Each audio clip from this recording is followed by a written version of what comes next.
So before I put the blade back on, guys, obviously I'm going to try and scrape off a lot of this caked on grass. This caked on grass is actually what rusts out the decks on a lot of these things, because obviously grass has a lot of moisture, and moisture and air, put those things together with metal, guess what you get? Rust. So just take a scraper, clean all this out, and then on all my mowers I usually put a little bit of an oil guard on the underside. Either I use the old oil from the oil change on a dirty rag, and I just coat the bottom here with a layer of oil. It helps to prevent the grass from actually sticking to the bottom of the mower, and then it obviously provides a little bit of oil protection, just like on your car when you're going to get it rust checked or oil guarded. So I'm just going to finish this up, guys, and I'll show you what I use if I'm not using the actual oil. So as you can see, guys, I scraped out quite a bit of caked on grass here, and it looks heck of a lot better. There's definitely no grass cakes left.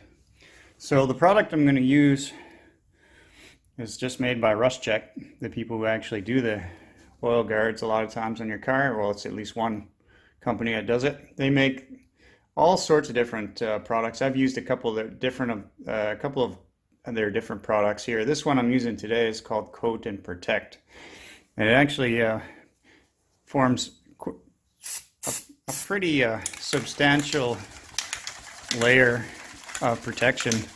Now it is a little bit on the expensive side, so maybe, well, I say expensive, I'm saying like maybe $8 Canadian here in Canada. And just going around and put on all the metal parts just a nice thin coat.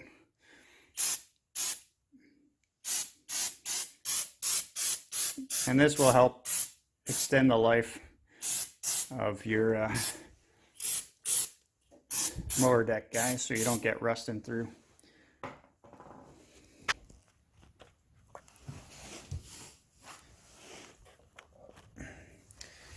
All right, lastly, what I'll do is put the mower blade back on.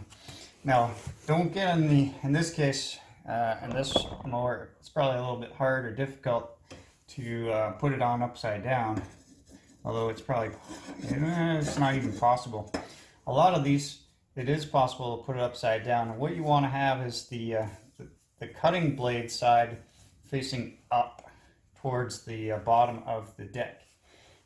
So what will happen is it'll cut through the grass here, and then the tops of the grass shavings with this lip will actually get kind of thrown up and in here. This would be like a high lift mulching blade, and it would mulch it or shoot it out the bag.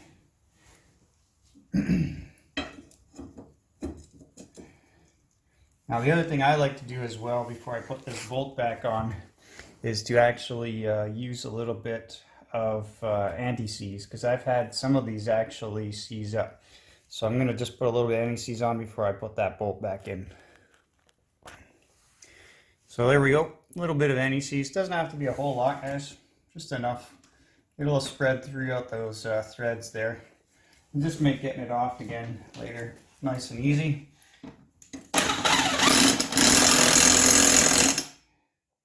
One other thing I forgot to mention, guys, two things. One, when you flip up your mower, you want to flip it up so that the carburetor side is up.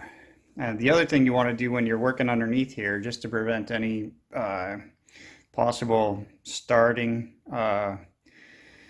issues when your hands are under here, obviously, is to disconnect the spark plug wire, which I've already done as well.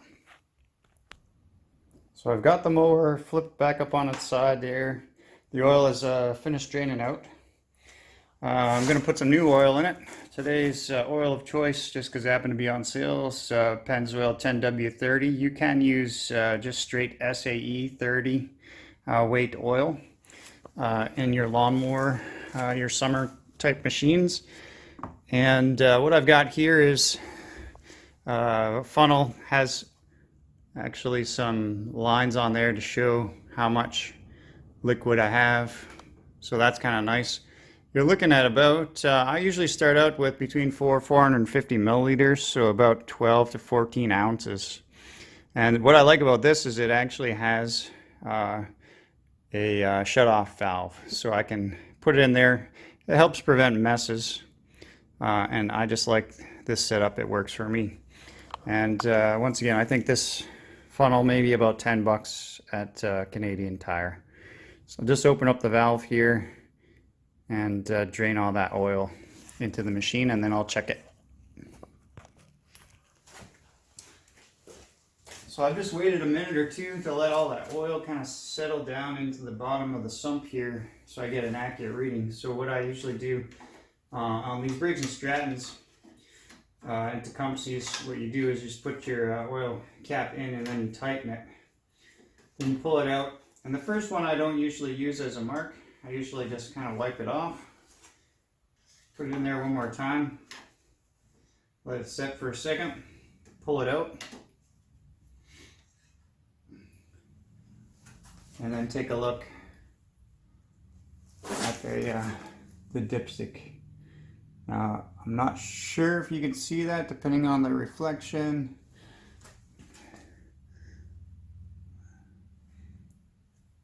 But it actually is just about perfect right on the edge of that, where that circle is. It's got to be in between those two circles. So it's pretty much right at the top edge. I don't know if you can see that, but it's perfect. So that was about 450 milliliters. And that's about, I would say it's about 14 ounces. So last thing to do, guys, once the oil's all topped up, just put your spark plug boot back on. And we're going to give this baby a test run. See if she's running good.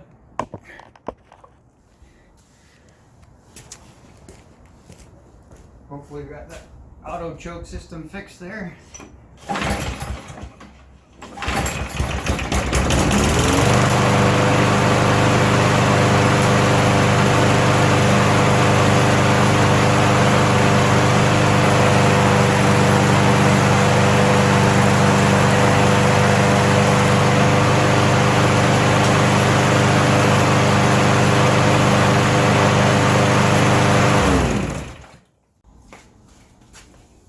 Okay guys, well thanks for joining me on this one. Last thing I'm going to do with this guy is just give her a bit of a bath when it gets a little bit warmer here. I'll try and clean up the wheels, clean up this deck a little bit. I got a tip from, watched a video from 65 Ford.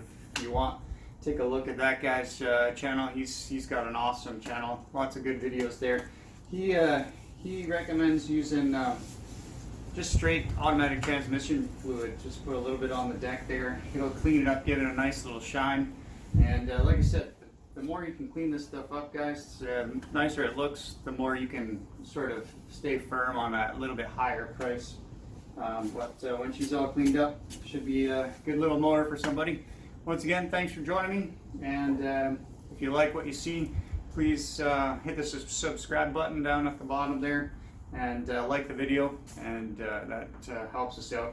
And till next time, take care.